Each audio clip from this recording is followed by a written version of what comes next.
સુરત શહેરની crime branch પોલીસે 30થી વધુ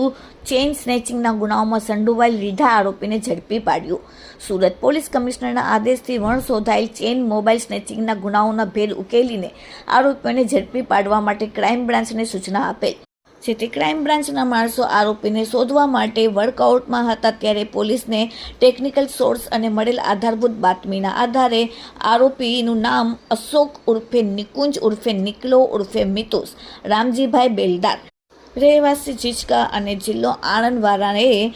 વર્ષ 2005થી 2015 સુધી સુરત શહેરમાં રહી ચૂકેલ અને તે સમયમાં ચેઇન મોબાઈલ સ્નેચિંગના ગુનામાં પકડાયા બાદ વતનમાં રહેવા ગયેલ અને તેના સાગરીતો સાથે મળીને ગુજરાત રાજ્યના અલગ અલગ શહેરમાં ચેઇન સ્નેચિંગના ગુનામાં આચરતો હતો। આરોપી તેના મિત્ર સાથે પોતાના વતનથી મોટરસાઇકલ ઉપર સવાર થઈને સુરત આવ્યો અને સપ્ટેમ્બર 2025ના રાત્રે 11 વાગે અડાજણ પાલ બિઝનેસ કોર્નરની બાજુમાં બ્લુ લાઇફ બિલ્ડિંગની ગેટ પાસે જાહેર રોડ ઉપર ચાલતા હતો ત્યારે પુરુષના ગળામાંથી ચેન લઈ લીધી અને ગુનાને અંજામ આપ્યો, જેથી પોલીસને તે ભેદ ઉકેલીને તેને આરોપીને અડાજણ પોલીસ સ્ટેશનને સોંપવામાં આવેલ છે। હાલમાં અડાજણના 2 ગુનાઓ ડિટેક્ટ કરવામાં આવ્યા અને આરોપી 30 જેટલા પોલીસ સ્ટેશનમાં ગુનાહિત ઇતિહાસ ધરાવે છે। Bureau report, daily India TV, Surat.